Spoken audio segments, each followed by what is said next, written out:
வயசானவரை விட. ஓஹோ, நீங்க தான் பேசுறீங்களா? இங்க டாக்டர் நடராஜன் பேசுறேன். வள்ளிங்கிற பொண்ணுக்கு கண் ஆபரேஷன் பண்ணிருக்கு. அது இன்னைக்கு கண் கட்ட அவுக்க போறோம். ஆமா, நீங்க உடனே பரப்பு வரீங்களா?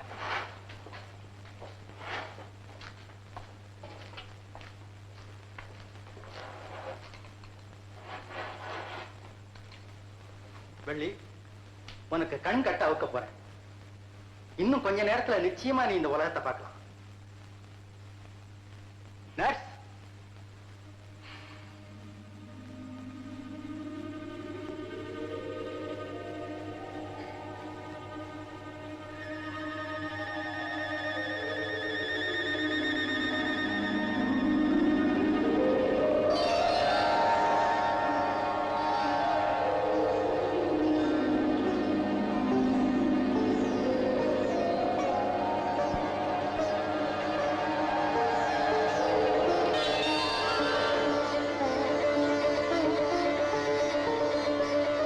பாருமா, இவங்களாம் யாருன்னு தெரியுதா?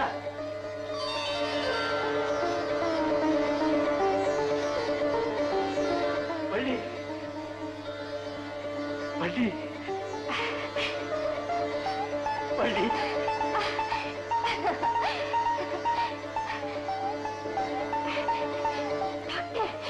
எனக்கு எல்லாருமே தெரியுது. நான் குருடி இல்ல. இப்ப நான் குருடி இல்ல.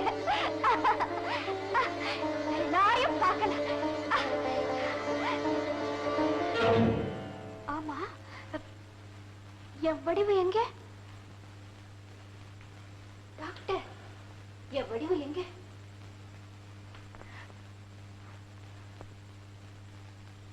ஏன் எல்லாரும் பேசாம இருக்கீங்க? எங்க என் வடிவு? டாக்டர், எங்க என் வடிவு? என் வடிவு எங்க? வள்ளி, நான் சொல்றத கொஞ்சம் பொறுமையா கேளு. அன்னைக்கு நீ என் கார்ல அடிபடுற நிலைமை ஏற்பட்ட போதும்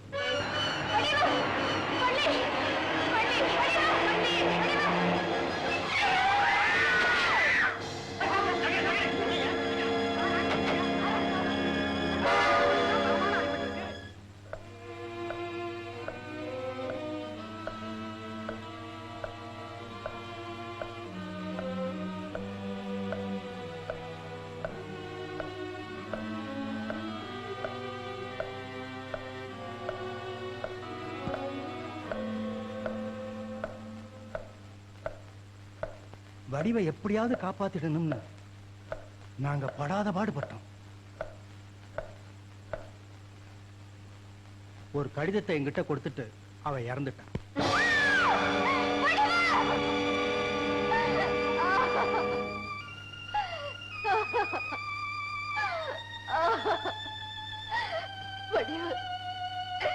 என் மேல உயிரியே வச்சிருக்கேன்னு சொன்னியடி, இப்ப என்ன தனியா விட்டுட்டு போயிட்டியே. வள்ளி, இந்தாம்மா, வடிவு சாகிறதுக்கு முன்னால உங்ககிட்ட கொடுத்து சொல்லி கொடுத்த கடிதம். வள்ளி, ஆரம்பத்துல நாம ரெண்டு பேரும் கிழக்கும் மேற்குமா எதிரும் புதிருமா தான் இருந்தோம். ஆனா போக போக பழக பழக நம்ம மனசு புரிய புரிய ஒரு பறவைக்கு ரெண்டு சிறகு மாதிரி ஒன்னா இணைஞ்சிட்டோம். உனக்கு பார்வை கிடைக்கணுங்கிறதுக்காக நான் படாத பாடுபட்டேன். வச்சிருந்த பணமும் பறி போயிடுச்சு.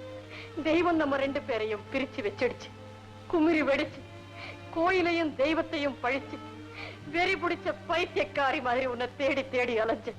அந்த நேரத்துலதான் இந்த கார விபத்து நடந்துச்சு. ஆஸ்பத்திரியில நினைவு வந்து கண்முழிச்சு பார்த்தப்போ எனக்கு ஒரு உண்மை தெரிஞ்சது. ஆவி பிரிஞ்சதுக்கு அப்புறம் கூட மனுஷனோட கண்ணுக்கு வாழ்வு உண்டுன்னு டாக்டர் சொன்னார். உடனே என்னுடைய கண்களை உனக்கு பரிசா எழுதி வச்சுட்டு என்னுடைய பார்வையை உனக்கு சீதனமாக கொடுத்துட்டு.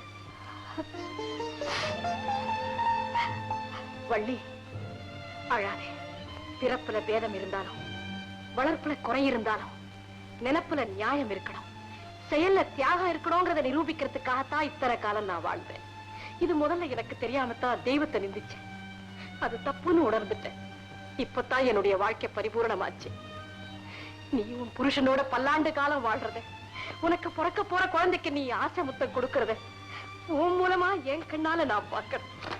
உனக்கு பார்வை கிடைச்சிட்டா ஊர் கோடியில இருக்கிற மாரியம்மன் கோயிலுக்கு கண்மலர் சாத்துறதா வேண்டிக்கிட்டேன். என்னுடைய நேர்த்தி கடனை தீர்த்து வைக்க வேண்டியது உன்னுடைய பொறுப்பு.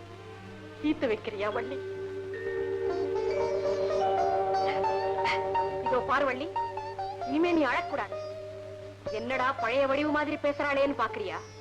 ஆமா வள்ளி, இனிமே அழறதுக்கு உனக்கு உரிமை கிடையாது. ஏன்னா அது என்னுடைய கண். நீ பாக்குற பார்வையெல்லாம், உன் கண்ணுக்கு தெரிகிற காட்சியெல்லாம் எனக்கு தாமா சொந்தம். அந்த கண்மலரை நீ கலங்க வைக்காது.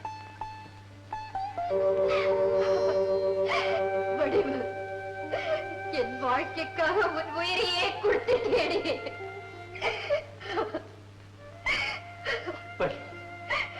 நீ சந்தோஷமா வாழணுங்கிறதுக்காகத்தான் வடிவு தன்னுடைய வாழ்வையே தியாகம் பண்ணியிருக்கிறா.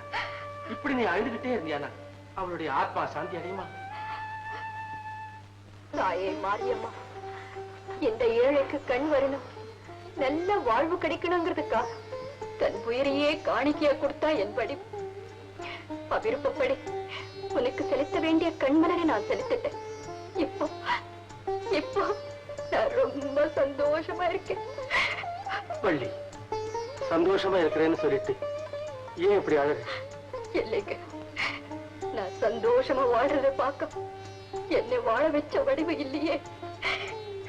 அம்மா, வடிவு மாதிரி பொண்ணுக்கெல்லாம் சாவே கிடையாதும்மா. அவ தெய்வம் ஆயிட்டா. எப்போ நம்ம பக்கத்திலே இருப்பாம்மா. ஆத்தங்கரை ஓரத்திலே யாரும் இல்லா நேரத்திலே காத்தாட வந்த போது வள்ளியம்மா, உன்னை கண்ணார கண்டேனே வள்ளியம்மா.